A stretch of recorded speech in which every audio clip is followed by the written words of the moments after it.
Joe Theismann is here. How are you, Joe? Great to see you. Thank you. I got my man Todd back in the studios in Kansas City. He was by your restaurant last week. Levo, you there? Yeah, I don't know why you did. Obviously, you've got to feed your family at some point. Exactly right. Well, now you have an open invitation to come back.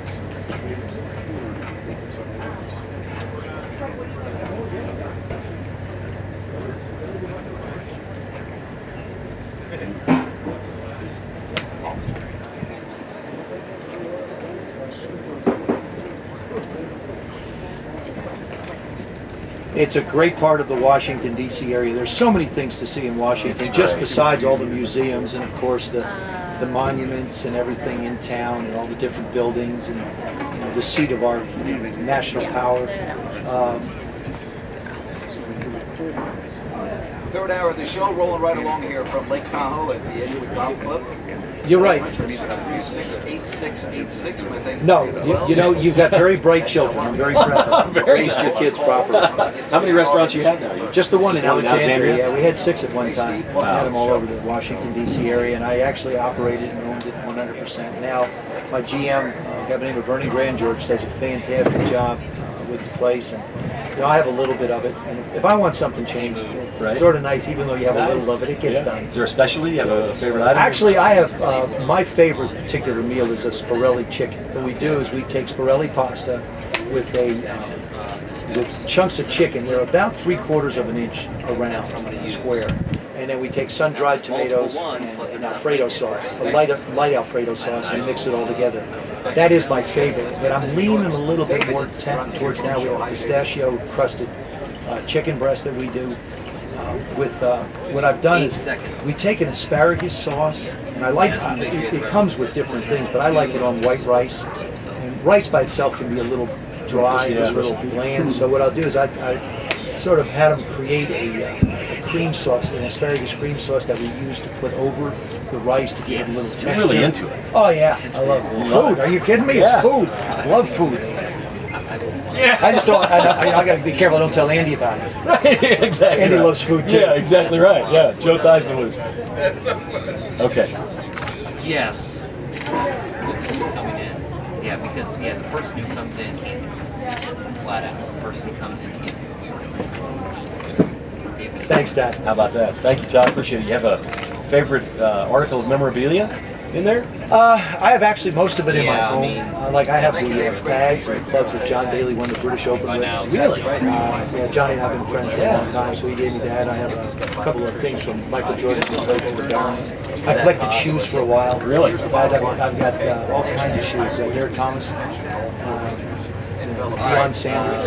Terrence Mathis was the first shoes I got because he was the first guy to catch over 100 pounds. Okay. So I've got that. And I've got about 60, 70 footballs that are signed. A Super Bowl trophy. Yeah, exactly. A Man of the Year trophy. Yeah. MVP trophy. I got a few things You're later. a big fan, aren't you? I am. I'm a big fan of sports. I'm a big fan of a lot. I love television. I love movies. I love life. I drive my wife nuts. As a matter of fact, when I left the room this morning, my wife, she can't get in late last night out here in Tahoe. So I went to pick Robin up at the airport. I got home. We got back, and it's a long day of travel for her. So she's, in bed this morning, and I'm leaving, and she goes, I wish I had your own. I said, I'm sort of glad you don't, because, two of us going like this might kill each other. No, and I mean it, and I don't know if it means anything to you or not, but you're so gracious with all the media and all the fans and all the people that are here. It sounds easy for a lot of people that would be listening, that would be easy to just have the energy and do everything for everyone, but you're truly amazing. It's really great to see you work this event. You really enjoy this. Well, I appreciate it very much. I appreciate the fans that come out. I appreciate the media coverage that is here. Each year, you'll get somebody out here for 3 or 4 years, and then their station doesn't let them come out, but yet someone else comes out. We've been doing this for a long time now in Kansas City. Yeah, I did a radio show in Kansas City. I did a weekly radio show in Kansas City for a year too, as I watched that ball club. And I think what's happening in Kansas City is just terrific. Just everything that's happened to the Chiefs makes so much sense. Alex probably would have had the 49ers in the Super Bowl a year ago had he not gotten hurt, because that's how good he's playing over the last couple of years. The fact that the 49ers were willing to make a deal early enough to be able to get him to Kansas City to really be a part of the offseason program showed class on both sides. KC made the move, San Francisco accommodated. Andy Reid really needed a change of scenery. I mean, you don't want to say he wore out his welcome, but I think he just got himself worn out in Philadelphia. With all the things that he's had to deal with, the latter part of Donovan McNabb's career, all the situations with Michael, all the things that have gone on. You know, Andy moving out there with Tammy, I think, and it's an opportunity for a fresh start in a great city, in a great fanatical football city. There isn't a place like Kansas City Stadium. I think of Mr. Hunt, and he actually started me. Lamar was kind enough to invite me to his birthday party in Japan. I was the only non-chief there. Really? I got to be really close to him, and when I walk around in the stadium in his suite, he collects old sports artifacts, like the old the two guys, the boxers, right? That old. He has games, and he started me collecting sort of artifacts of art, of sports. So whether it's a painting or whether it's an old game, and Mr. Hunt was the one that really introduced me to that. But you look at Kansas City Stadium, and you think of all the money that people have spent to build suites and everything. That was all done in anticipation of the growth of the NFL, and I think that's just great. Yeah, we need to win again in Kansas City. These fans are hungry, and we feel like it's getting better. The question I would ask you about Alex Smith, we saw his improved play the last couple of years in San Francisco. What is it about his game that changed? Was it the system? Was it the coaching? Was it the personnel? Or is there real improvement in this quarterback? Because he struggled for several years in this league. Do you see his game different now than it was maybe 3 or 4 years ago? I do. He's going to be out here too, by the way, too, which is fun. I love catching up with him. I think he has become a much better manager of the football game. He knows where he wants to put the football. He understands where he is on the field. I don't know whether coaches get a chance because they're not around the players as much to be able to teach them how to play the game of football. I can teach you X's and O's. I can tell you where you shouldn't throw the football. I can tell you who to read on defense. I can call plays. But to be actually in a 2-minute drill, to be trying to protect the lead backed up on your own 5-yard line, having to try and win a game. Am I trying to kick a field goal? Am I trying to score a touchdown? You know, it is communicating with Dwayne Bowe and say, look, okay, if the guy on that last in route tried to jump, if he does that again, even though the in route's called, just give him one step and take it up. I'm going to let it go, just so you know. Those kind of things, I see him developing a rapport. And just maturity. It's maturity, but it's also football smart. Right. It's more than just being intellectually smart. There's two kinds of smarts. There's intellectually smart and there's football smart. And there's also visual learners and book learners. Guys can look at plays in books and run them. Other guys can look at them, they may be looking at Chinese. It doesn't matter. I can't read it. We're trying to guess what Andy Reid did in Philadelphia, what he wants to do with Alex Smith here. And I think we've got a decent idea. What are your thoughts about what Andy Reid is going to want to do with this quarterback in this system? He's got a terrific running back in Jamal Charles. Wayne Bowe's a good wide receiver.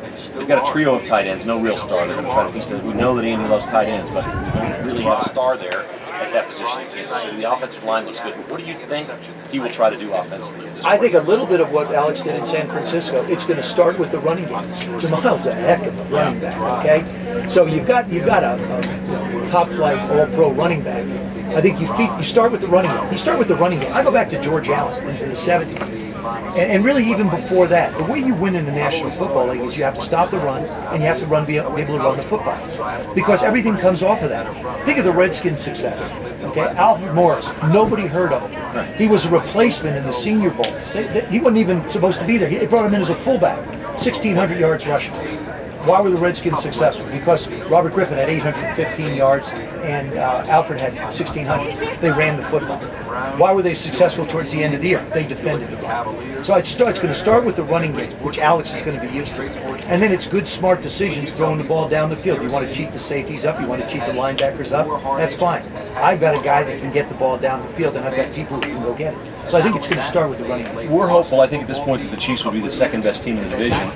Denver just looks incredible. They do. I heard you talking a little earlier. I mean, Denver's really going to be a load for the Chiefs to handle. Well, Peyton's in his second year, so that's going to make him better.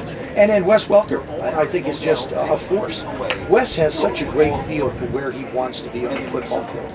And Peyton knows how to do that. I mean, you know, he's had people around him. He's always had that slot guy. He's always had the guy that can be there for him. Now he just happens to have wide receivers to complement. I mean, they are as improved as New England is troubled Yeah. with the loss of so many different players at the skilled positions. Catching Denver, the team to beat in the AFC. I think so. Yeah, I'm agreeing. I think I hate saying it. But I will say this: I think you can throw sort of the paper out of the window when you talk about Denver rivalries. I believe it's going to be a rivalry. Foxy's a heck of a football coach, and so is Andy. And it could be the beginning of something really special. Alex is an All-Pro. Peyton's, pretty much going to make an argument now to be the greatest that ever played the game. And believe me, he's hungry. And what happened in Baltimore, happened to them against Baltimore last year, I think has just been eating at their craw for a long, long time. I would think. Joe Theismann, our guest. How about your Washington Redskins? Just a giant story this offseason with Robert Griffin III. You mentioned his rushing yards last year. How much do you want to see him run? Would you like to see him run less? I don't care. Just play your game. Care. Just play your game. Just be smart. We've had this conversation, and I've listened to Robert in interviews. If it's 3rd and 15 and I can pick up 12 yards without taking a hit, I'm going down. Whereas the guy last year would try and pick up 16 yards. If I'm close to the sidelines and I have to run out of bounds, I'll run out of bounds. The thing that Robert has stressed, and this tells me where he is I have to be able to line up and play the next play. See, being available, I always felt this way. At the quarterback position, you have to be available to play and practice if your football team's going to get better. It's a quarterback-driven league. And if you're not there and the other guy goes in, it's different. Very seldom do you see backups go in and do what Colin Kaepernick did. Right. There aren't a lot of twos out there that can do that. What is it like between the ears coming back from a big devastating injury? You obviously went through it. How hard is the mental part? Well, I think for Robert it shouldn't be that difficult. First of all, you look at Adrian Peterson. He becomes, I think he becomes the poster child for all this stuff. But in Robert's case, he was hurt in the last game of the regular season. He was hurt in January. We're talking 9 months. I mean, you could darn near build a boat in 9 months. Isn't that amazing? It is. It's incredible. And with this day and age, the medical advances that have been made in rehabilitation and physical therapy, he's chomping at the bit. I'm watching him at practice running around. He can't talk to enough people. He doesn't stand still. He's over talking. Loves to play Coach the Shan. game. Oh God, he loves Just loves to football. play. He loves football. Really, really I did. good I mean, dude. I think that's what allowed me to play 15 years. Yeah. I never played heavier than 185 pounds. Is that right? Professional football, 15 years. And I'm out here with guys like Rip, Yeah, Alex. I'm looking at Chris. I saw Chris, Looking up at him, I right? saw Chris Chandler this morning. I'm thinking, I'm shrinking. That's the only conclusion I can come Yeah, to. but you I'm got more getting energy than smaller. all of them combined. I probably do. You got all the I have to energy. make up for it somehow. How about the golf game? This is fun to play. How serious are you going to take that? Oh, very seriously. I finished 6th last year. Actually, I had a decent shot, but I couldn't make some birdies on the last day and on the back 9. I had a shot at scaring them. You feel it on that last 9? You feel the pressure No, when you're close? it's for me. It's just a question of making putts. I think I can get myself in position to be able to have opportunities. I just have to be able to capitalize on them. I've got all new tailor-made equipment. I have the new Daddy Longlegs putter, which I seem to like. Yeah. Most everything in my bag has been tweaked in the last month. So the driver's just been put in for this tournament. The 3-wood's pretty much been put in for this tournament. All the hybrids are all RBZs. They're all they've been with me. My irons, I only carry a 7, 8, 9 iron and then 4 wedges, and then the putter. So Fall in love with the hybrids. I'm going to go out. And this is the least I've played getting ready. Really? Coming into. So Okay. I'll play today. I'll practice tomorrow morning again. I'll play tomorrow afternoon and we're ready to go. So the back 9 on Sunday, you're in the top 5, top 10. That doesn't feel any different than the first 9 on Friday? No, the first tee scares living daylights. Oh, the first one. Oh, once you get into it, you're okay. Yeah, okay. You know, I You mean, got to get out there and get going. the thing is I have to have a long conversation with myself and say, look, Joe, you don't make a living doing this. Right. Enjoy it. Just have fun. Thank goodness you don't make a living doing this. Just enjoy it. Is there any one person in this tournament you haven't played with that you'd like to play with? Yeah. Gosh, it's 22 years. You've been- I you've think taken I've rounds, played. haven't you? I think I've played with, I played 1 year with Michael Jordan and Mark McGuire. We were in a threesome. Wow. And believe me, I was the shortest. You were, I'll tell you that. But you had the lowest it was, score too, didn't It you? was no, yeah, I did. Yeah, it was, you it was did. no fair when I'm up all the time and then I hit my second shot and I'm still up. Oh, man. Good But for you. I've played with everybody. I guess Charles Barkley, if I wasn't competing, would be fun to play with. Right. But I think he would be a bit of a distraction. Yeah, and so with the Gallagher. Kevin Nealon's another one. Yeah, you know, right.